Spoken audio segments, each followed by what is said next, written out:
Hi everyone, my name is Moritz. I'm one of the developers of Tramola here at Simonto, and today I want to walk you through some of our main features of editing public transport infrastructure and network infrastructure for your MATSim scenarios. And we're going to do this with an example in Paris. So we created a MATSim scenario using Creario. And I just looked online about what current proposals the city of Paris is looking into for their public transport infrastructure. And I found this tramline extension project that seemed easy and nice for our use case. So they plan to extend the tramline T10 by adding 3 additional stops. And we're going to try and implement that in our MATSim scenario so we could simulate it. So with that being said, let's jump right in.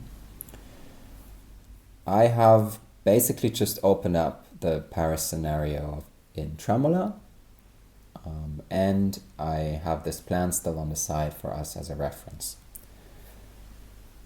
So let's start by finding the neighborhood we want to edit in. So I think this is this district of Paris. So our tram stop should be somewhere around here. So let's just find the exact correct stop. So this one is the one that's actually serving the tramline T10. This is where we want to start extending our line. So what do we actually need to do to make this work? So we do need to create new stops for all the 3 stops that should be served.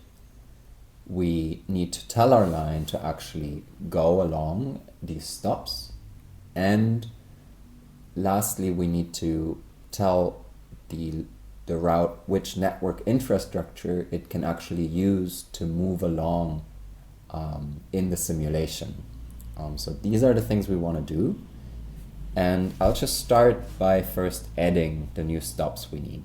So we see in this scenario, most lines have their own stop facility to really, have it cleanly separated. That depends a bit on the modeling, but for us here, it means it's the cleanest if we really just add new stops for every stop. So the first one we need should be around here. So the tram would stop once here. The second stop, Centre de Clamart, would be here at the corner of the park. And the last one would be here at the train station.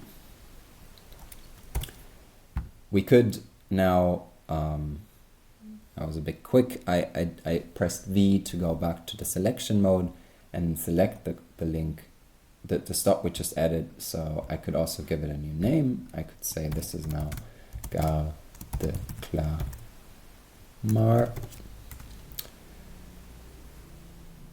I leave it for the other 2. For the simulation, it doesn't really matter. But if you want to be clean and have all of your stops cleanly labeled, you would do that. Okay, so we created the new stops.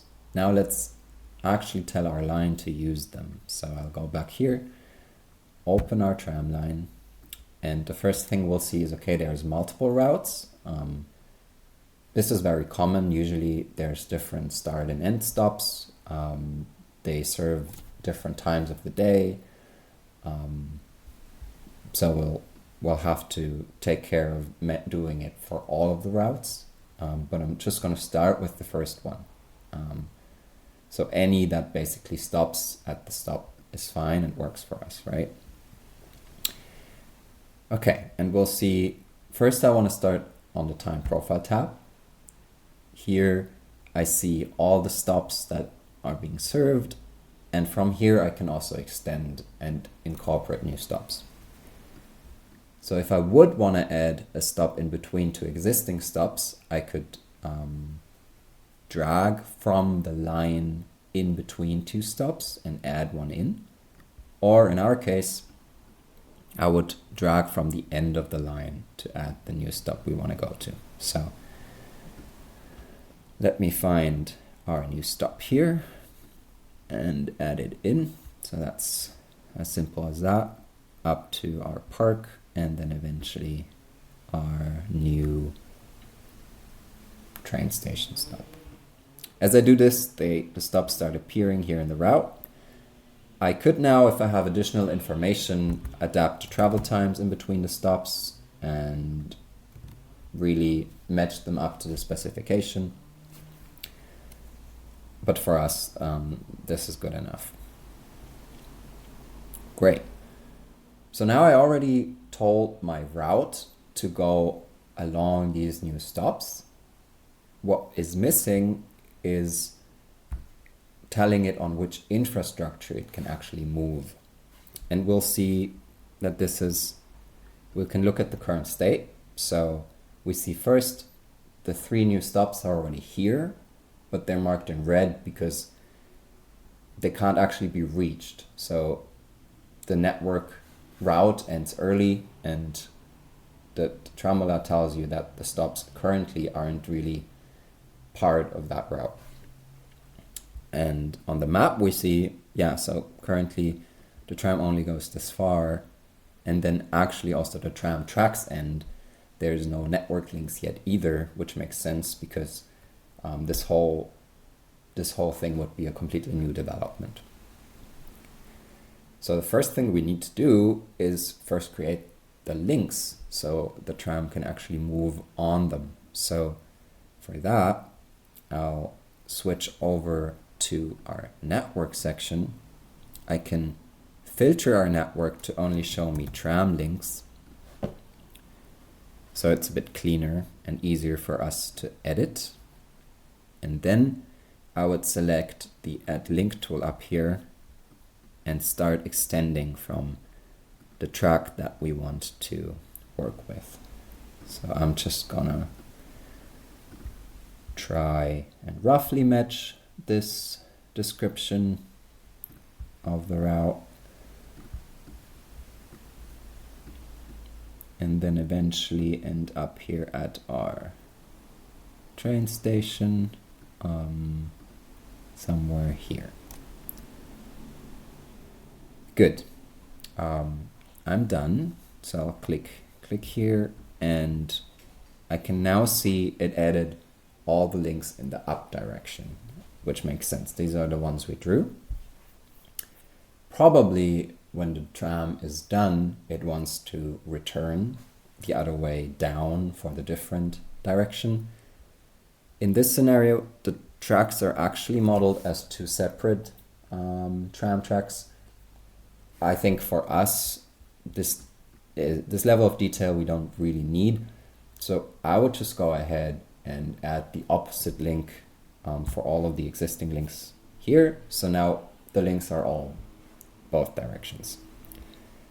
The only place where this probably won't work out is here. So we do need to connect to the other track. So I'll select this link and delete the down direction, and just draw in another link for this. Okay, I can hit V2 to just go back to selection mode. These are basically all the letters here. That's a bit quicker and convenient.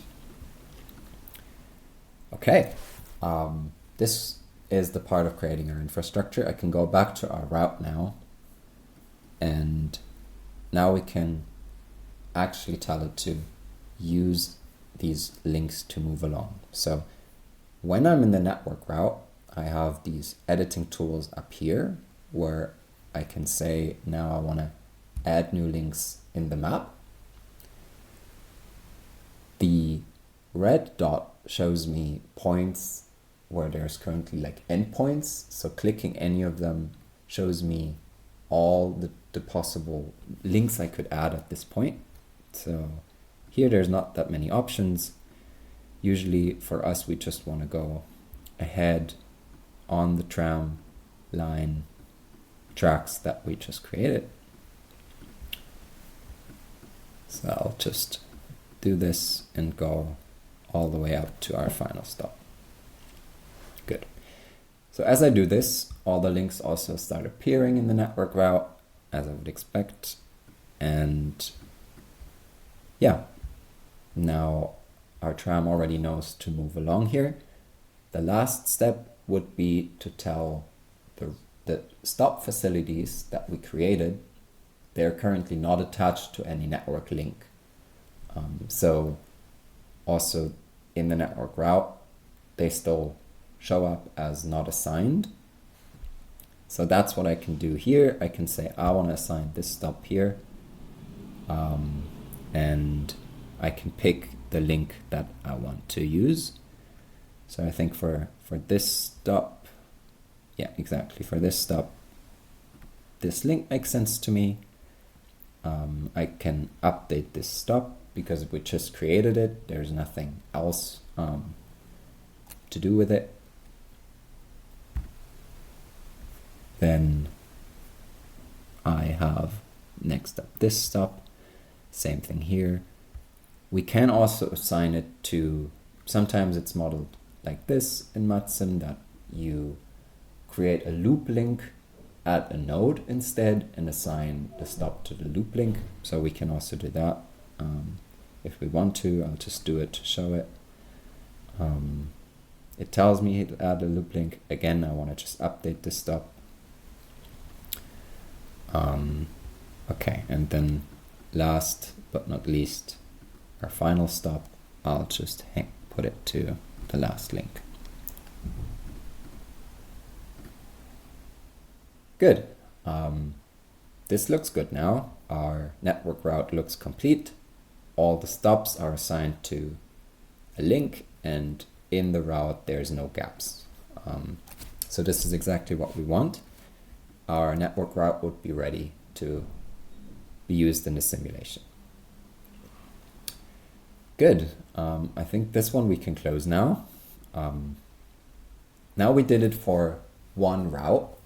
We saw earlier that we have other routes in the line. So if I go back to the route overview, I can see I edited the first one. The other ones are still open.